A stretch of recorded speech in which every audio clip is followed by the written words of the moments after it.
តែអ្នកធ្លាប់និយាយជាមួយនរណាគេម្នាក់ប៉ុន្តែមានអារម្មណ៍ថាគេអត់ចង់ស្ដាប់ឬប្រហែលជាអ្នកកំពុងតែស្ដាប់គេតែចិត្តរបស់អ្នកបែរជាគិតរឿងផ្សេងទៅវិញតែនេះគឺជាបញ្ហាអាចកំបាំងមួយសម្រាប់ពួកយើងគ្រប់គ្នាអ្នកព្យាយាមនិយាយច្រើនទៅកាន់ពួកគេដើម្បីឲ្យគេយល់ពីអ្វីដែលអ្នកកំពុងតែនិយាយតែគេនៅតែមិនយល់ឬមិនចូលចិត្តទុកដាក់ទៅលើអ្វីដែលអ្នកបាននិយាយមិនមែនមានន័យថាអ្នកគ្មានតម្លៃនោះទេប៉ុន្តែមកពីយើងមិនបានភ្ជាប់តំណែង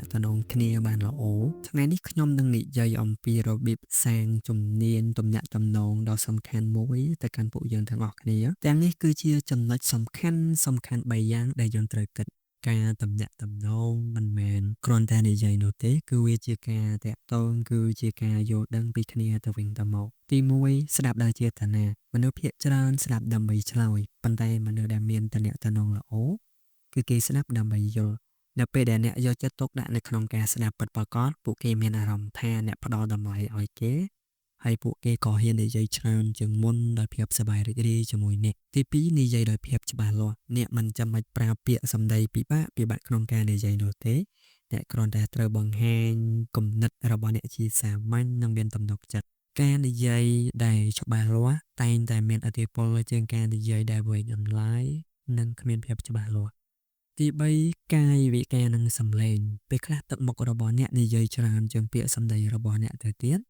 កែវភ្នែករបស់អ្នកស្នាមញញឹមរបស់អ្នកសម្លេងរបស់អ្នកទាំងនេះអាចបញ្ជាក់ពីអ្វីដែលអ្នកចង់និយាយបានឥឡូវនេះខ្ញុំសូមនិយាយរឿងខ្លីមួយដើម្បីស្ដាប់ដែលវាតាក់ទងទៅនឹងទំនាក់ទំនង communication ឧទាហរណ៍ថា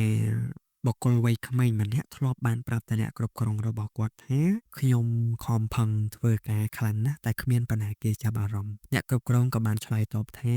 អ្នកពូកែធ្វើការហើយតែ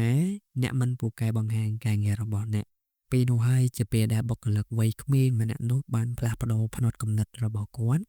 បានចាប់ផ្ដើមរៀនពីរបៀបទំនាក់ទំនងឲ្យកាន់តែប្រសើរឡើងមិនមែនដោយការនិយាយច្រើនទេតែដោយការស្ដាប់ការសួរនិងការបញ្ចេញមតិយោបល់ច្បាស់លាស់នៅក្នុងរយៈពេលប្រហែលឆ្នាំប៉ុណ្ណោះគាត់ក៏បានក្លាយទៅជាប្រធានក្រុមដ៏មានសក្តានុពលម្នាក់ការទំនាក់ទំនងមិនត្រឹមតែផ្លាស់ប្ដូរការងាររបស់គាត់ទេវាបានផ្លាស់ប្ដូររបៀបដែលមនុស្សមើលឃើញគាត់ទៀតផងនៅពេលដែលអ្នកអាចទំនាក់ទំនងបានល្អមនុស្សមិនត្រឹមតែស្ដាប់ពាក្យសម្ដីរបស់អ្នកទេតែគេក៏មានអារម្មណ៍ថាអ្នកមានតម្លៃផងដែរបន្ទាប់មកទៀតទាំងនេះគឺជាជំហានមួយចំនួនដែលមានប្រសិទ្ធភាពអ្នកអាចចាប់ផ្ដើមអនុវត្តថ្ងៃនេះដើម្បីបង្កើនជំនាញទំនាក់ទំនង communication skill របស់អ្នកឲ្យកាន់តែប្រសើរឡើងជំហានទី1គឺអនុវត្តការស្ដាប់យ៉ាងសកម្មពេលនរណាម្នាក់កំពុងនិយាយយើងត្រូវផ្ដោតអារម្មណ៍ទាំងស្រុងកុំរំខានបន្ទាប់ពីពួកគេនិយាយចប់យើងឆ្លើយតបទៅវិញដោយមានទំនុកចិត្តលើខ្លួនឯងនិងមានភាពច្បាស់លាស់សម្រាប់ជំហានទី2គឺយកចិត្តទុកដាក់លើសំឡេងរបស់យើងថតសំឡេងរបស់យើងឬចាប់អារម្មណ៍ទៅលើសំឡេងរបស់យើងនៅពេលដែលយើងនិយាយតើវាកក់ក្ដៅវាមានទំនុកចិត្តឬក៏រៀងបញ្ញាប់ពេកឬក៏និយាយយឺតពេកជំហានទី3សួរសំណួរឲ្យកាន់តែប្រសើរឡើងចំនួនឲ្យការសួរថាសុខសប្បាយជាទេយើងដូរទៅជាសំណួរបែបនេះថាតើមានអ្វីដែលធ្វើឲ្យអ្នកសប្បាយជាងគេនៅក្នុងថ្ងៃនេះយើងសួរសំណួរបែបជាសន្ទនាសម្រាប់ជំហានទី4រៀនពីបុគ្គលដែលមានជំនាញទំនាក់ទំនងល្អដូចជាមើល TED Talk podcast ឬក៏មនុស្សដែលអ្នកស្រឡាញ់ពេញចិត្តរៀនមើលពីរបៀបដែលពួកគេប្រើការផ្អាកក្នុងការនិយាយប្រើកាយវិការ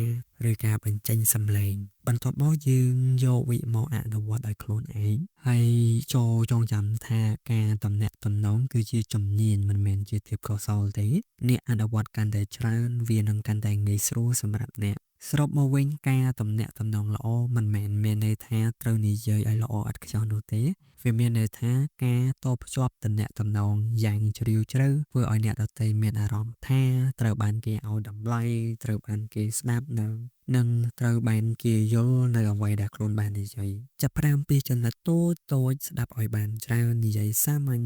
ញនិងបង្ហាញមតិដោយស្មោះត្រង់